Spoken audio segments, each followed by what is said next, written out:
안녕하십니까, 늑다리입니다. 오늘도 날씨가 정말 좋습니다. 지금 주말이고 일요일입니다.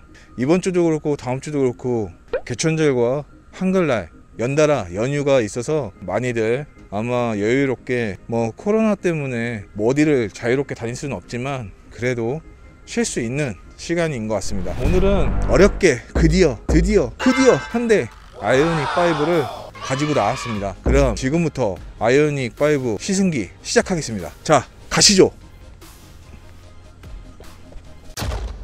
지금부터 아이오닉 5 내외관 음편을 시작하겠습니다. 우선 아이오닉 5의 스펙을 간단히 알아보도록 하겠습니다.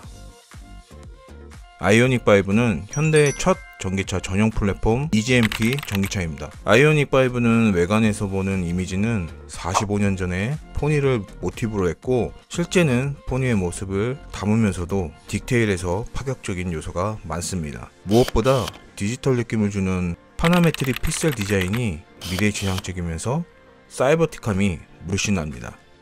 하지만 더 시선을 끄는 것은 준준형 SUV 스포티지 정도의 차체에 휠베이스가 3m나 된다는 것입니다. 그랜저나 팰리세이드보다 더 큰 휠베이스를 가지고 있고, 앞 트렁크 공간은 넓지는 않지만 어지간한 가방은 넣을 수 있습니다. 측면에서 보면 도어 패널 중심으로 Z자를 역으로 쓴 것 같은 캐릭터 라인 디자인이 눈에 띕니다. 본인 양쪽에 직각으로 세워진 캐릭터 라인도 새로운 것 같고요. 도어 핸들 키를 갖고 접근하면 솟아오르게 됩니다. 이는 테슬라와는 반대로 올라오는데요. 제가 사용을 잘 못해서 그런지 잠금 버튼을 누르지 않으면 들어가지가 않더라고요. 후면을 보시면 좀 더 가느다란 직사각형 픽셀 LED 헤드램프가 중심을 잡고 있습니다. 사실 시동을 걸었을 때 모든 면에서 불이 들어와 멋있는 퍼포먼스가 있었으면 했는데 아쉬움이 많이 들기는 했습니다. 하지만 그래픽스러운 디자인은 상당히 높은 디자인의 요소인 것은 사실입니다. 높은 트렁크 리드와 비중이 큰 범퍼 등이 주는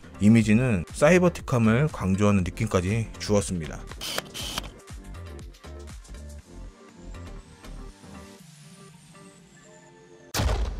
아이오닉 5 내부를 보시면 사실 외관의 미래지향적인 느낌보다는 너무 이질감이 있지 않나 생각이 듭니다. 너무 단조롭고 생각보다 더 비어 보이는 느낌까지 받았습니다. 이런 부분에서 호불호가 많지 않나 생각이 듭니다. 하나로 이어진 센터 패시아는 보기에는 좋았는데 흰색 베젤이 너무 강해서 분리된 것이 너무 뚜렷해 보였습니다. 하지만 새로운 그래픽과 빠릿한 속도는 무척 쓰기에는 편리했습니다. 아이오닉 5는 팰리세이드보다 더 큰 휠베이스로 실내 공간은 넓었습니다. 기어 레버는 벤츠와 동일한 위치에 있지만 변속 방법은 달랐습니다. 벤츠는 위아래로 내리고 올리는 방식이라면 아이오닉 5는 돌리는 방식입니다. 평범한 주행 시에는 불편하지 않았지만 아직 익숙하지 않아서인지 신속하게 변속해야 할 때는 역시 버벅거리게 됐습니다. 그리고 조수석과 운전석 사이가 넉넉했습니다. 앞뒤로 움직일 수 있는 암레스트가 아이오닉 5의 특징입니다. 운전석과 조수석을 경계 없이 다닐 수 있어서, 예를 들어 운전석 쪽에 기둥이 있어서 내리지 못할 경우에는 자유롭게 조수석 쪽으로 내릴 수 있어 편리했습니다. 그리고 암레스트 밑쪽을 보시면 공간이 엄청 넓어서 가방을 충분히 놓을 수 있어 좋았지만, 가방을 넣지 않고 그 상태로 두면 뭔가 보기에는 너무 텅 빈 느낌이었습니다. 공조장치는 시원하게 옆으로 쭉 뻗은 디자인이 깔끔한 느낌까지 받았습니다. 센터의 디스플레이는 디지털 버튼으로 전반적으로 깔끔했습니다. 하지만 눌렀을 때 소리가 작다라는 생각이 들었습니다. 그리고 디스플레이에서도 공조장치 등 여러가지를 조작할 수 있었습니다. 편한 것도 있지만 많은 기능들이 있다 보니까 불편한 점도 있었다는 건 사실입니다. 뒷좌석은 넓은 공간을 보여줍니다. 무릎 공간도 넉넉하고 머리 공간도 넉넉했습니다. 뒷좌석은 뒤로 제낄 수가 있어서 장거리 이동 시 편하게 이동이 가능할 것 같았습니다. 그리고 암레스트 뒤쪽은 USB 충전 포트가 있었고, 2열 송풍구는 창문 옆 B필러에 위치해 있었습니다.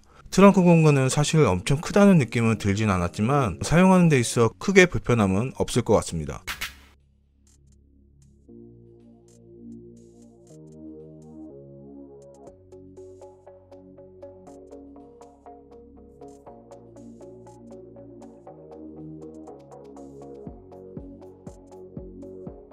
그리고 아이오닉 5는 차박을 많이 강조한 차량입니다. 그래서 뒷좌석을 폴딩하여 누워봤는데요.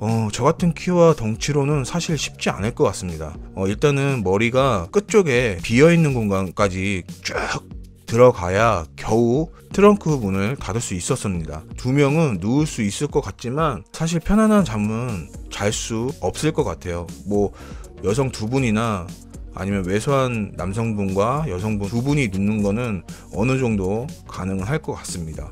하지만 좌석 쪽이 살짝 위로 올라오는 형태이기 때문에 평탄화는 시켜야 될 것 같습니다. 자, 마지막으로 음성 인식을 실험해 봤는데요. 아이오닉 5는 정말 인식이 잘 되더라고요. 음성 인식 영상을 보시고 주행편으로 다시 돌아오겠습니다. 지금까지 늑다리였습니다. 감사합니다. 네, 말씀하세요. 에어컨 꺼줘. 에어컨과 공조를 같이 뺄까요? 네. 에어컨과 공조를 같이 뺄게요. 네, 말씀하세요. 에어컨 켜줘. 에어컨을 켤게요.